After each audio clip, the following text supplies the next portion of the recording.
Hi everyone, welcome back to Total War Therapy. I'm Alberto. It's early Sunday morning here in Italy, and a few weeks ago I asked you to rank the best campaigns from the Warriors of Chaos faction. So don't forget to subscribe if you want to support my channel, and anyway, thank you for all the support that you're already given me, and we can begin. Hi, I'm Alberto, I'm a real person, and here you will find the beginner's guide, the battle unit roster, tier list, ranking, and many shorts. So if you wanna support the channel, please consider to subscribe.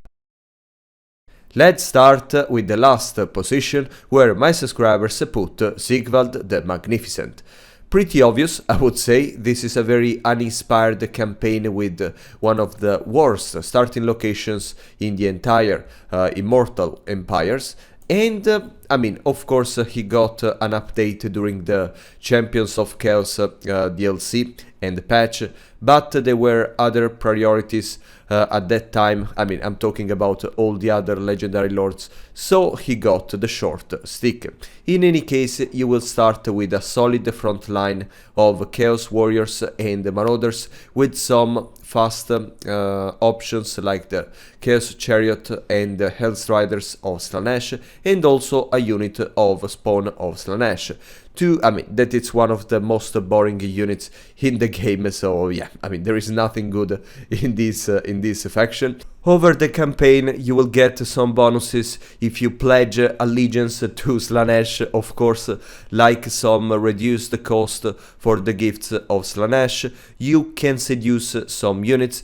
Your vassals gain the immunity to psychology, that is an attribute very common in the factions of Slanesh, and also you will spread the Slanesh corruption. You will increase the speed of your units. This is probably the only interesting ability here, and yes, also the fact that you can seduce some units. I mean, at least you're a little original, but probably the best way to play with this character is just to play with the Archon and confederate his faction. So here we are in the campaign of Sigvald. As you can see, you will start in the middle of the northern Chaos Wastes, and you will struggle to find a strong opponent.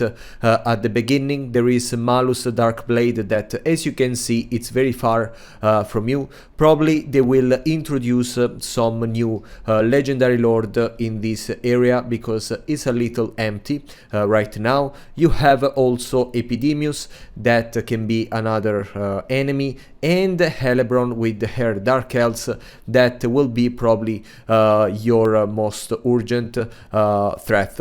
In any case, yes, you're surrounded by chaos related factions that can be your allies or your enemies. You can vassalize the faction of the Agol, that is a Norscan faction that I mean will be your starting allies. And then for the gifts of chaos, as you can see, you have one that is I mean a generic undivided chaos one, and another for Slanesh, and you will get some bonuses by following the path of Slanesh.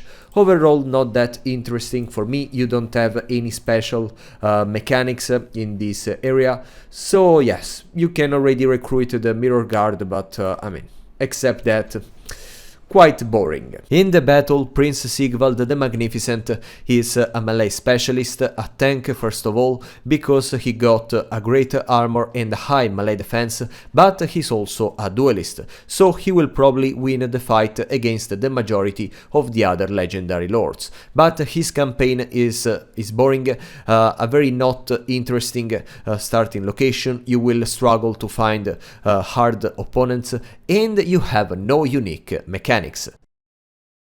And in the 7th position, my subscribers put another Slanesh affiliated legendary lord.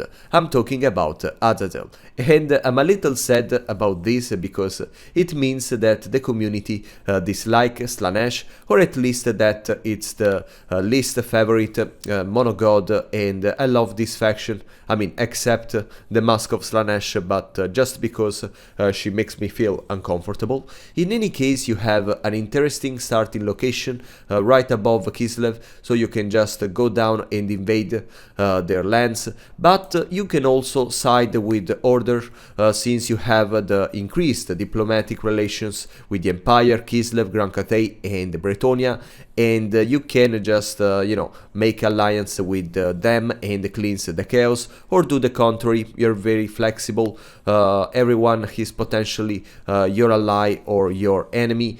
And again, you give the immunity to psychology attribute to your vassals. You can seduce units and bring them to fight for you. You have, an ability and a reduced cost for seducing the units from the Order factions. And yes, you have a solid front line of Warriors of Chaos and Marauders and a unit of Chosen, a fast cavalry and a flying option that probably it was not necessary in the early game, because you are already the flying option.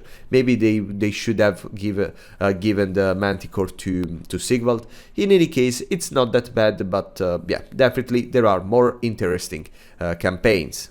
And here we are in the campaign of Azazel that will start above Kislev, and once you defeat your first minor enemy that is a faction from Kislev, and you conquer your first dark fortress, you can finally decide what to do. And it's very flexible. As you can see, if you tap on one human faction and you check the diplomacy panel, you will see this bonus of diplomacy that will allow you over time, not at the beginning, to forge some alliances with these human factions like Constantine, the Empire, or Catherine, and you can declare war to Throth the Unclean from the Skaven, to Throg from Norska, that it's here. And yeah, you can just decide what to do. You can even conquer everything from Kislev to Norska. You can seduce some units, and overall it's not a bad campaign. That's why I don't understand why you put it that low in the in this ranking. But it's a democracy, so okay. But believe me, you will have a little of fun. Of course, Slanesh got the shortest stick among all the monogods, so probably the other campaigns are better for the mechanics and for the units overall, but you should give it a try. In the battle, Azazel is a strong flying spellcaster and a duelist. You can go around the map and cast your spells from the lore of Slanesh, and you can also win easily one-to-one fights, but you should avoid to get surrounded, because you have a very low armor. His campaign is not that bad. You start in an interesting starting location, surrounded by Chaos and Order factions, and since anyone potentially loves you, you can decide who's your ally and who's your enemy. You don't have any special mechanics linked to your faction, but at least you can seduce the enemy units.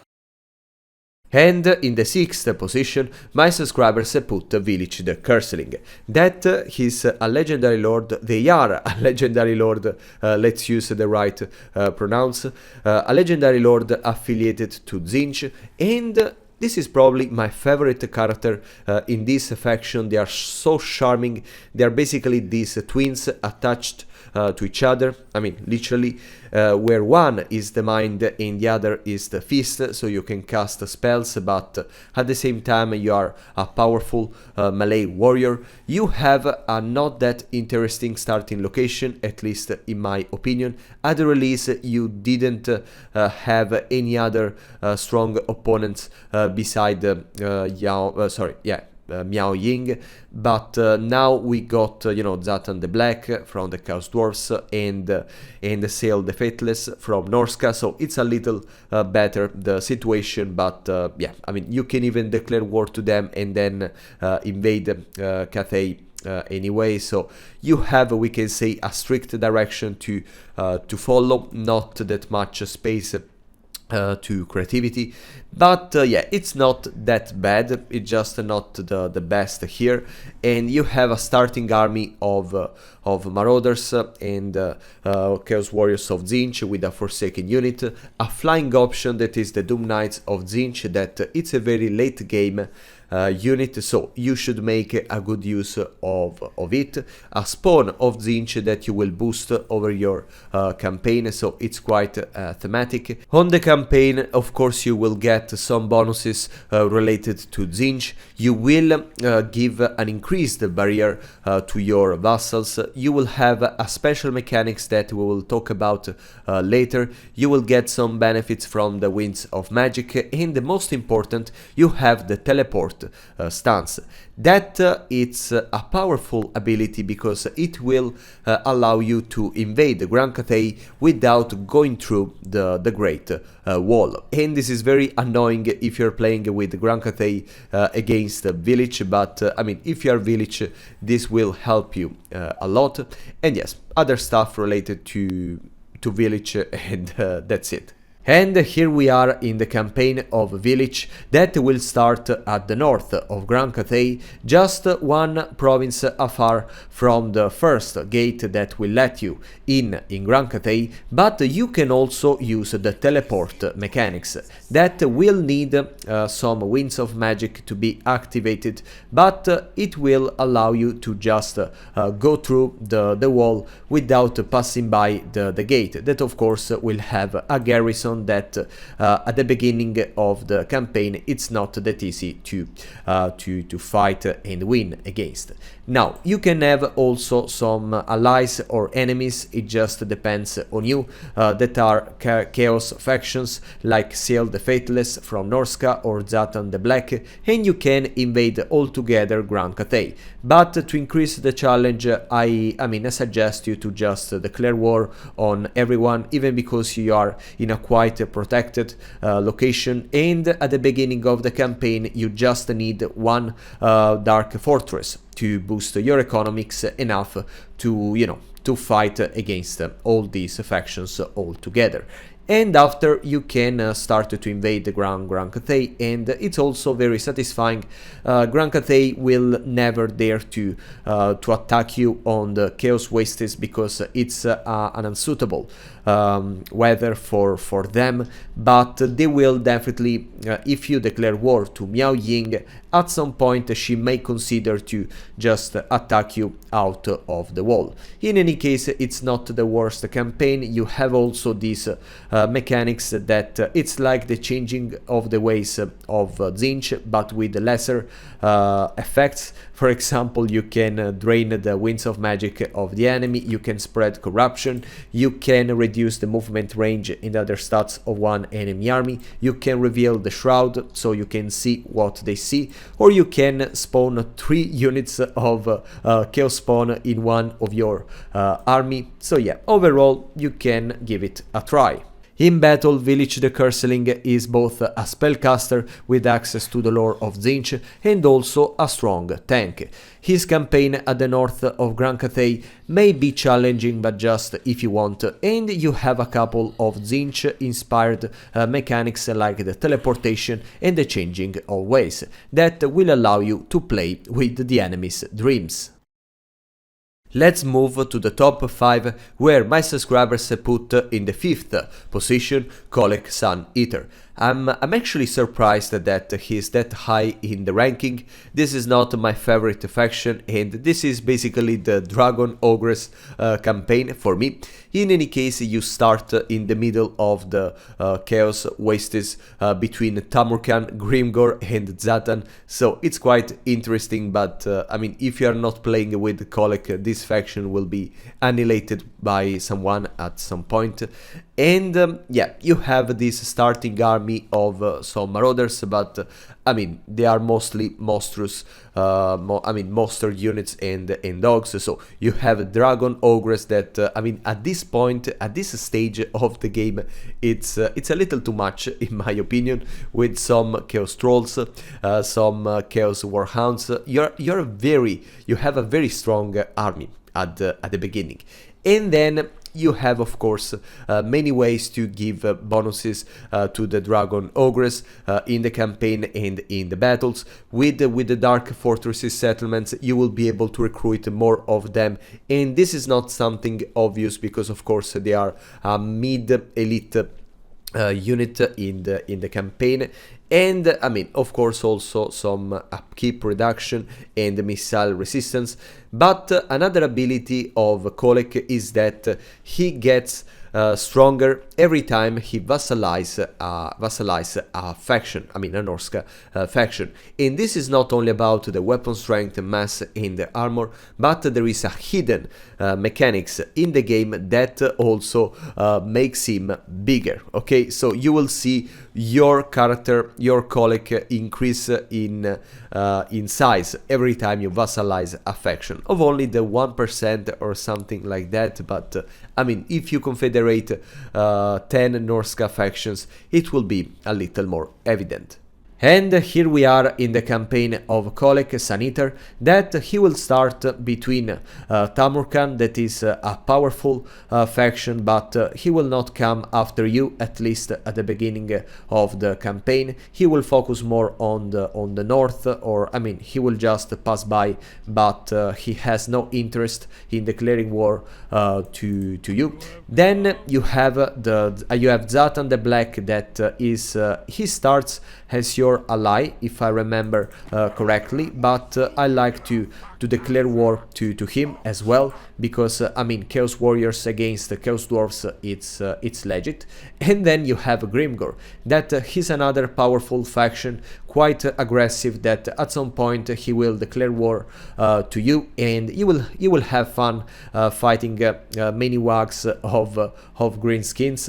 And yes, it's very flexible, this campaign. You can decide if going through the Chaos Wastes and challenge other Chaos Lords. You can decide to invade the Darklands and fight a lot of Chaos Dwarfs, or also you can go through the Mountains of Morns and reach Grand Cathay and invade it. It's not very challenging because you will be quite protected in your position and you can do whatever you want, but at least from the mid game on, if you have the patience to do it, you will have some fun.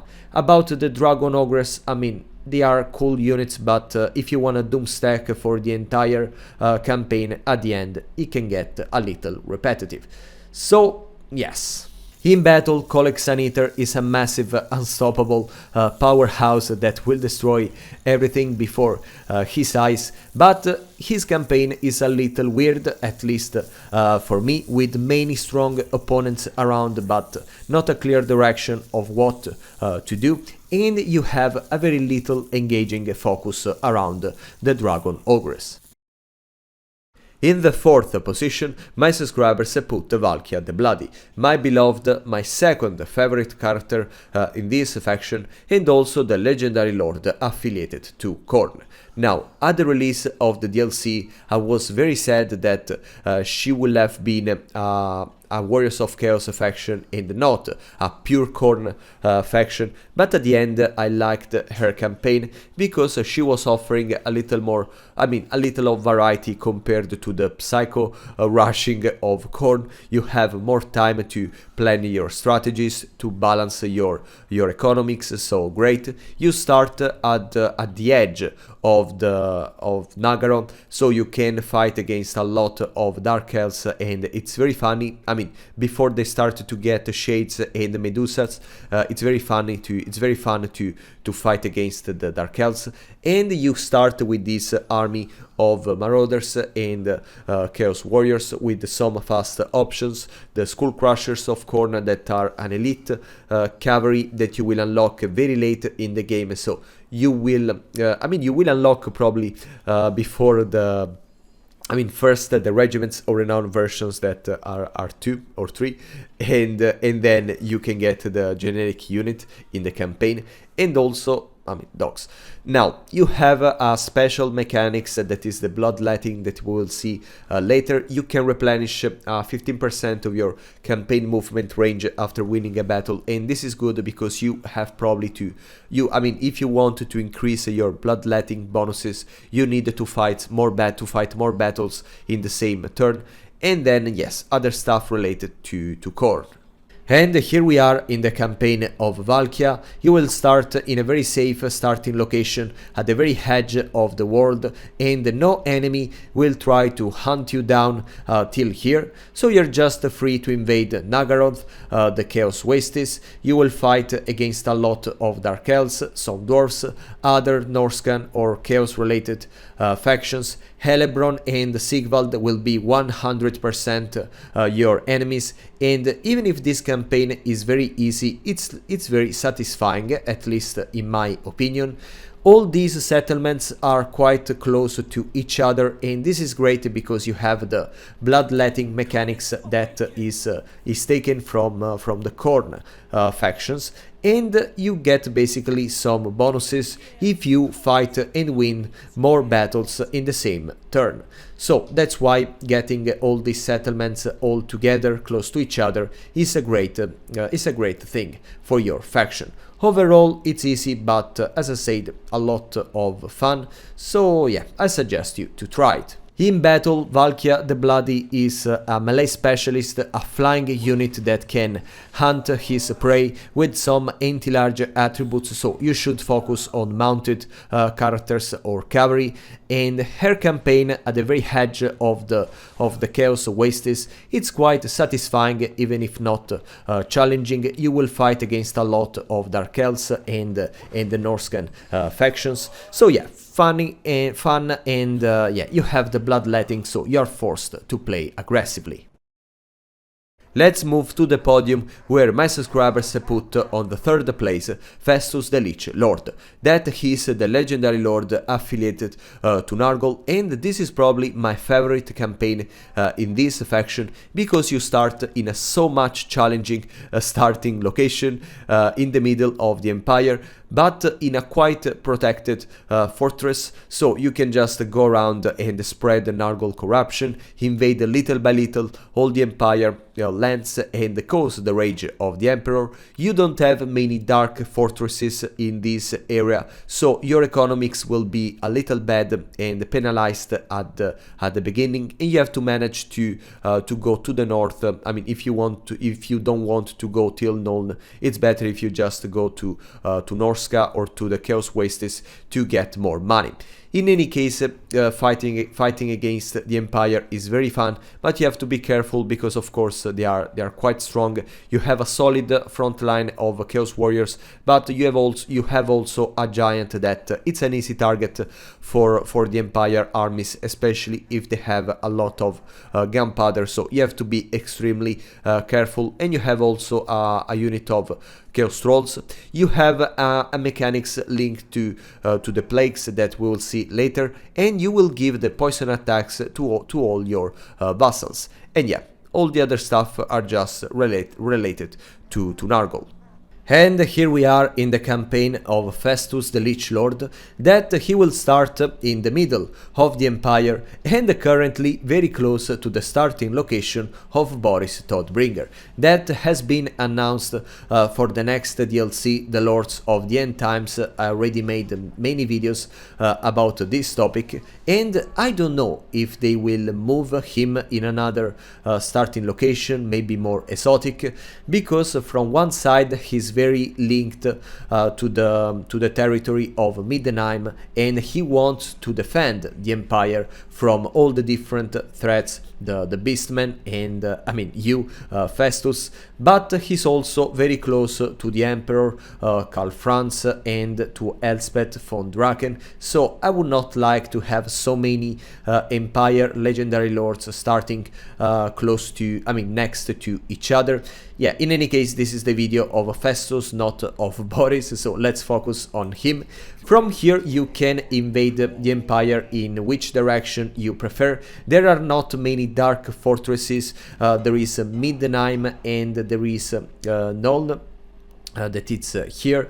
But yes, if you want to boost your economics, you should probably go more on the north, where there are all the the dark fortresses in Norska and in the Chaos Wastes. But if you want just to have fun fighting around, this is the perfect location from you. And yes, the Empire is full of different enemies, like from the Wood Elves to the Beastmen, that I mean, you can make an alliance with, but I prefer to fight them, Ogre Kingdoms, Kislev, and so on. So yeah, you will have a lot of fun. And you have also the mechanics of the Plagues, that is the same of Nargol. It's similar because they reworked it with the Thrones of Decay DLC. And yes, it's basically the same, but with I don't remember if the effects have been reduced or not.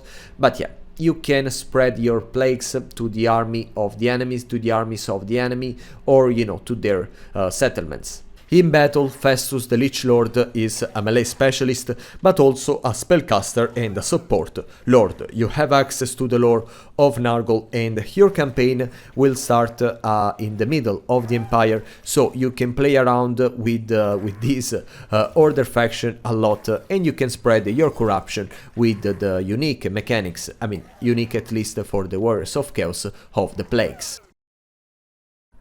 And in the second place of the podium, my subscribers put Be'lakor. That I'm very surprised, because this is one of the worst campaigns, at least for me, but apparently the community likes it, and this is a democracy, so I have to respect it. You start in an island in the middle of the ocean, in the middle of the map, and from there you can teleport wherever you want, I mean, following some rules that we're gonna see later. And in any case, it's not that challenging, because of course, since you are in the middle of the ocean, there will be no one coming after you, at least at the beginning of the campaign. Or I mean, it's easy to protect your land, and you can just go around and spread destruction where you want. You have a mixed army of demons and chaos warriors, with some spawns of chaos, and you can start with all the Chaos Gods gifts slots available. That this is good, but at the same time you probably don't have the resources to take advantage of that. And yes, you are the most demonic legendary lord here, so you will grant some bonuses to them, and also you can corrupt some human lords, and you can turn them into demon princes. That is the same mechanics of Daniel, but I mean, with a better faction, better even than Daniel at least. In any case, yes, this is everything, and yeah, you have to explain me in the comments why this choice. And here we are in the campaign of Be'lakor. I will first give you some info about his starting location, and then we're gonna see the specific mechanics that makes his campaign so unique. You will start in the middle of the ocean in this island called Albion, that as you can see is not surrounded by enemies. So if you wanna fight, you have to go look for enemies yourself, and to do that you need to use the rifts. But before that, you have these other mechanics, the unholy manifestations, that it's like the demonic factions, but you have an ability linked to each mono god, to give the idea of this demon prince that can be affiliated to all the mono gods or to no one.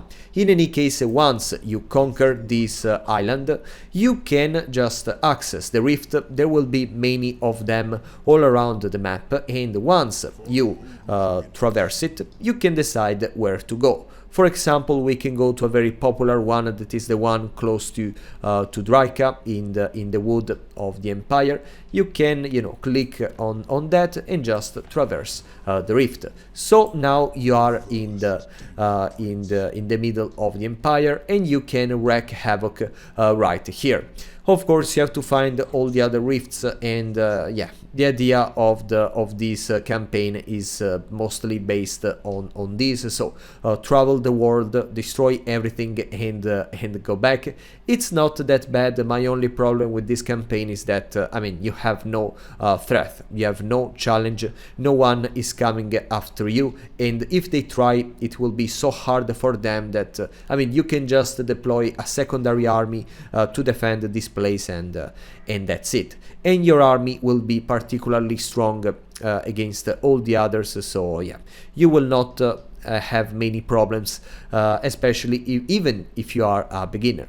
So yeah, that's my idea. I don't know why you put it that high in the ranking, but tell me in the comments if you want. In battle, Be'lakor is a flying monster that can land wherever he wants and destroy the enemy unit, and also a spellcaster with access to the lore of shadows. His campaign starts in the middle of nowhere, but from there you can reach whatever location you want and start your journey there. He may be interesting, but at the same time it's very not challenging, because there is no threat for all the entire campaign.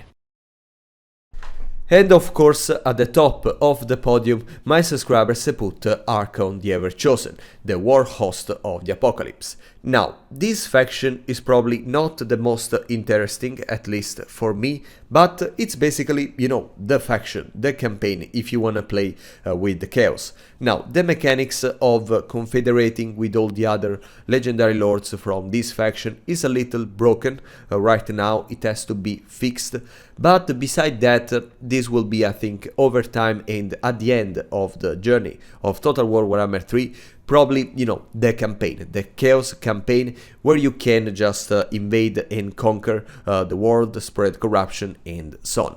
You will start in the Chaos Wastes between Tamurkhan and Harbal and other and Daniel, so many powerful legendary lords, but you will be the best, and you have time, you know, to consolidate your empire, to then just go to the human lands and you know, attack them. You will start with an army of units coming from different monogods, because you are the most inclusive lord of this faction, and you have many various attributes that will increase the research rate for every vassalized faction. They will give more weapon strength for every rank achieved by your units.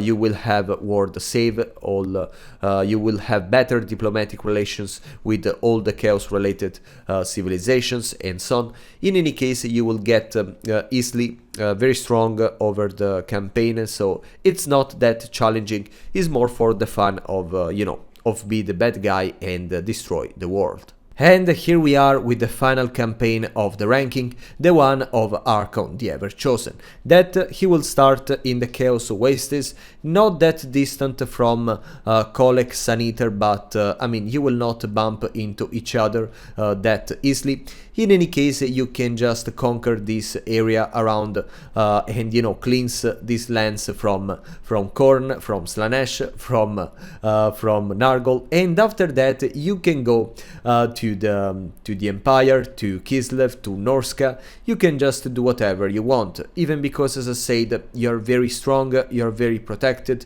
your fortresses are not that easy to get by your enemies. And even if you don't have any special mechanics linked to this faction, you can go around and confederate all the other legendary lords from the Chaos, the Warriors of Chaos. Of course, these mechanics, as I said, is a little broken right now. You can incur in many issues, but once they're gonna fix it, and they are probably gonna do it soon, because there will be the Lords of the End Times DLC.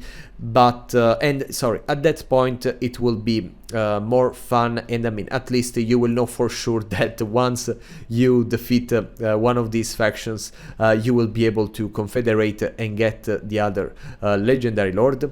And it's pretty much like that, and it's fun. But as I said, This is more for me the ultimate campaign, not the most interesting, not the most fun, just the most iconic and the one that, you know, every Total War Warhammer player should play at least once in his life.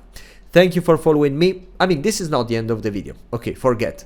In battle, Archon the Everchosen is everything. He's a damage dealer, he's a tank, he's a fast unit, and also a spellcaster with access to many different lores of magic. His campaign starts in not that most intriguing starting location, but you can just invade and conquer the world, and you can also confederate all the other legendary lords from this faction.